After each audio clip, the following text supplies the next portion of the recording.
இந்த செய்தியை உங்களுக்காக வழங்குவது அருண் மசாலா.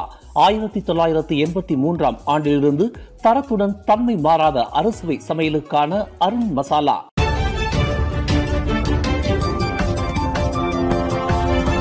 வணக்கம். திசைகளின் ஒரு மணி செய்திகள். மாய்கா முன்னாள் தேசிய தலைவர் தான்ஸ்ரீ ஜி பழனிவேல் காலமானார்.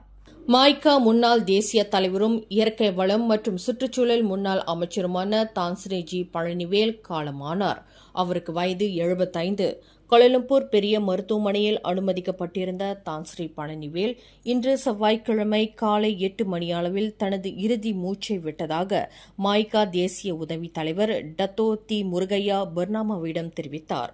மாய்காவிற்கு தலைமையேற்று 31 ஆண்டு காலமாக கட்சியின் தேசிய தலைவராக பொறுப்பில் இருந்த காலஞ்சென்ற துன் எஸ் சாமுவேலிடமிருந்து 8வது மாய்கா தேசிய தலைவராக கடந்த 2010 ஆண்டில் தலைமை பொறுப்பை ஏற்ற முன்னாள் கேமரன் மலை நாடாளுமன்ற உறுப்பினரான பழனிவேல் 2015 ஆண்டு ஜூன் 17 வரை அப்பொறுப்பை வகித்து வந்தார். முன்னதாக பழனிவேல் மாய்காவின் தேசிய துணைத் தலைவராக கடந்த 2006 ஆண்டு தேர்ந்தெடுக்கப்பட்டார். கடந்த 1949 ஆண்டு மார்ச் 1 பினாங்கில் பிறந்தவரான பழனிவேல் 1972 ஆண்டில் மலாயா பல்கலைக்கழகத்தில் கலைத்துறையில் பட்டம் பெற்றார். தொடக்கத்தில் பினாங்கு பயணீட்டாளர் சங்கத்தின் ஆய்வியல் துறையில் நிர்வாக இயக்குநராக பணியை மேற்கொண்ட பழனிவேல் பின்னர் குவாந்தான் கடேர் அடாபி காலேஜ் ஆசிரியர் பயிற்சி கல்லூரியில் பொருளாதாரம் மற்றும் வரலாற்றுத்துறை விரிவுரையாளராக பணியை மேற்கொண்டார். 1977 ஆண்டு தேசிய செய்தி நிறுவனமான பர்னாமாவில் துணை ஆசிரியராக தன்னை பிணைத்துக் கொண்ட பழனிவேல் 1984 ஆண்டு பர்னாமாவில் பொருளாதார செய்திக்கான ஆசிரியராக பதவி உயர்த்தப்பட்டார். பர்னாமாவில் இணைவதற்கு முன்னதாக பழனிவேல் கிடா பூஜாங் பள்ளத்தாக்கு தொல்பொருள் காட்சி சாலையில் வரலாற்று ஆய்வியல் அதிகாரியாக பணியாற்றினார். பர்னாமாவில் இணைந்திருந்த வேளையில் 1987 ஆண்டு மாய்கா தேசிய தலைவர் துன் எஸ் சாமுவேலுவின் பத்திரிகை செயலாளராக பழனிவேல் நியமிக்கப்பட்டார். 1968 ஆண்டு மாய்காவில் ஓர் உறுப்பினராக சேர்ந்த பழனிவேலின் தீவிர அரசியல் பிரவேசம் 1990 ஆண்டு தொடங்கியது. அந்த ஆண்டில் நடைபெற்ற பொதுத் தேர்தலில் உலுஸ்லாங்கூர் நாடாளுமன்ற தொகுதியில் முதல் முறையாக மாய்கா சார்பில் பாரிசான் நேஷனல் வேட்பாளராக பழனிவேல் அறிமுகப்படுத்தப்பட்டு பெரும்பான்மை வாக்குகளில் வெற்றி பெற்றார். பழனிவேலின் அரசியல் பிரவேசத்திற்கு பிறகு துன் சாமுவேலுவின் மிகுந்த செல்லப்பிள்ளையாக பழனிவேல் பாதுகாக்கப்பட்டார். உலுஸ்லாங்கூர் வெற்றிக்கு பிறகு பர்ஜயா குரூப்பில் ஓர் இயக்குநராக நியமிக்கப்பட்ட பழனிவேல் 1995 ஆண்டு பொதுத் தேர்தலில் உலுஸ்லாங்கூர் தொகுதியை தற்காத்துக் கொண்டதைத் தொடர்ந்து மகளிர் குடும்ப மற்றும் சமூக மேம்பாட்டுத்துறை அமைச்சின் நாடாளுமன்ற செயலாளராக நியமிக்கப்பட்டார். அதன் பின்னர் அந்த அமைச்சின் துணை அமைச்சராகவும் பழனிவேல் நியமிக்கப்பட்டார்.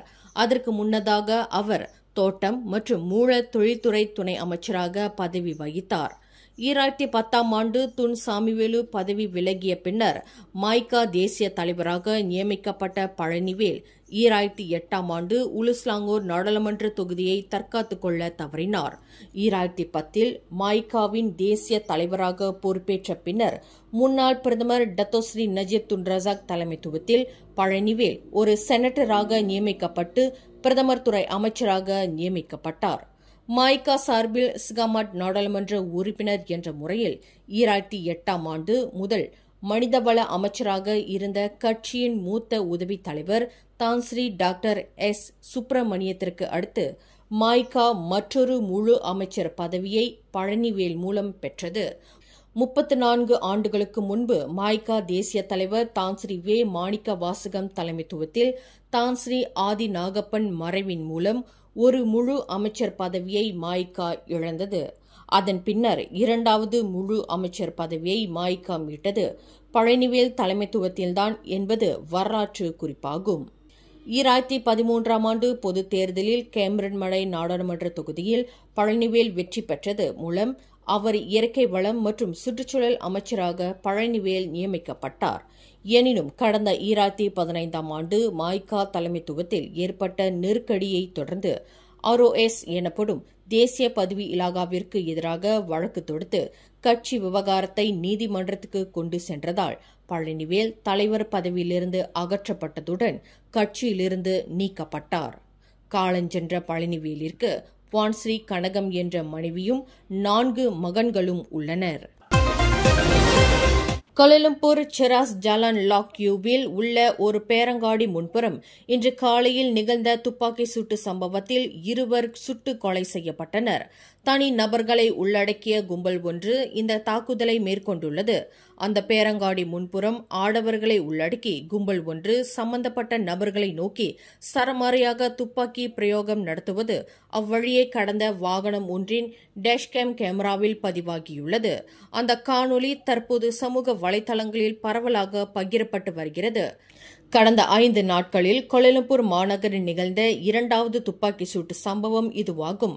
கடந்த வாரம் வெள்ளிக்கிழமை இரவு 10:50 மணியளவில் கோலாலம்பூர் பிரிக்ஃபீல்ட் பகுதியில் உள்ள ஓர் உணவகத்தில் மோட்டார் சைக்கிளில் வந்த 2 நபர்கள் மேற்கொண்ட துப்பாக்கி சூட்டில் ஒருவர் உயிரிழந்ததுடன் மற்ற 2 கடும் காயங்களுக்கு ஆளாகினர். இன்று காலையில் நிகழ்ந்த சம்பவத்தில் சுட்டுக் கொலை செய்யப்பட்ட 2 ஆடவர்கள் அந்த பேரங்காடி முன்புறம் இரத்த வெள்ளத்தில் கிடந்தனர். இந்த துப்பாக்கி சூட்டு சம்பவத்தை உறுதிப்படுத்திய சிராஸ் மாவட்ட துணை போலீஸ் தலைவர் ரிட்ஸ்வான் கலீட் இது தொடர்பில் போலீசார் ஓர் அறிக்கையை வெளியிடுவர் என்றார். மலாக்கா மாநில இளைஞர் மற்றும் விளையாட்டுத்துறை முன்னாள் இயக்குநர் ஒருவர் 1,26,000 ரிங்கிட்டை லஞ்சமாக பெற்றதாக இன்று மலாக்கா அயர்க்ரோ செஷன்ஸ் நீதிமன்றத்தில் குற்றஞ்சாட்டப்பட்டார். 51 வயது கைருல் அட்ரி ரோஸ்லி என்ற அந்த முன்னாள் இயக்குநர் நீதிபதி எலிசபெத் பாயாவான் முன்னிலையில் நிறுத்தப்பட்டு குற்றச்சாட்டு வாசிக்கப்பட்டது. கடந்த 2023ஆம் ஆண்டு டிசம்பர் 8ஆம் தேதி மலாக்கா மாநில இளைஞர் விளையாட்டுத்துறை அலுவலகத்தில் அவர் இக்குற்றத்தை புரிந்ததாக நீதிமன்றத்தில் தெரிவிக்கப்பட்டது. தனது ரசிகை என்று நம்பப்படும் 17 வயது பெண்ணை பொட்டாலிங் ஜயாவில் உள்ள ஹோட்டல் ஒன்றுக்கு அழைத்துச் சென்று பாலியல் பலாத்காரம் புரிந்ததாக பாடகரும் நடிகருமான கலைஞர் ஒருவர் புத்ராஜயா செஷன்ஸ் நீதிமன்றத்தில் இன்று குற்றஞ்சாட்டப்பட்டார். 28 வயது முகமது நாயிம் டேனியல் பஹாரின் என்ற அந்த நடிகர் நீதிபதி எம் குணசுந்தரி முன்னிலையில் நிறுத்தப்பட்டு குற்றச்சாட்டு வாசிக்கப்பட்டது. கடந்த மே 19ஆம் தேதி இரவு 8:50 மணியளவில் அவர் இக்குற்றத்தை புரிந்ததாக நீதிமன்றத்தில் தெரிவிக்கப்பட்டது. தனது நாயை மோட்டார் சைக்கிளின் பின்புறம் கட்டி இழுத்துக் கொண்டு சென்ற முதியவரின் மனிதாபிமானமற்ற செயலுக்கு பலத்த கண்டனங்கள் எழுந்ததைத் தொடர்ந்து அந்த முதியவர் கைது செய்யப்பட்டார். சுங்காய் பட்டாணி பண்டார் புத்ரி ஜயாவில் நிகழ்ந்ததாக நம்பப்படும் இந்த சம்பவம் தொடர்பான காணொலி சமூக வலைதளங்களில் வைரலானதைத் தொடர்ந்து 82 வயதுடைய அந்த முதியவரை போலீசார் அடையாளம் கண்டனர். எதற்காக மோட்டார் சைக்கிளுடன் நாயை பிணைத்து இழுத்துக் கொண்டு அந்த முதியவர் சென்றார் என்பது குறித்து விளக்கம் அளிக்க அவர் தவறிவிட்டார். அந்த முதியவர் கைது செய்யப்பட்டதை கொலமுடா மாவட்ட போலீஸ் தலைவர் ஹன்யான் ரம்லான் உறுதிப்படுத்தினார். இந்த செய்தியை உங்களுக்காக வழங்கியது அருண் மசாலா. 1983ஆம் ஆண்டிலிருந்து தரத்துடன் தன்மை மாறாத அறுசுவை சமையலுக்கு அருண் மசாலா. மேலும் செய்திகளை தெரிந்து கொள்ள கீழே இருக்கும் பெல் பட்டனை அழுத்துங்கள். உங்கள் மகிழ்ச்சியை வெளிப்படுத்த லைக் மற்றும் ஷேர் செய்யுங்கள். தொடர்ந்து திசைகளோடு இணைந்திருக்க சப்ஸ்கிரைப் செய்யுங்கள்.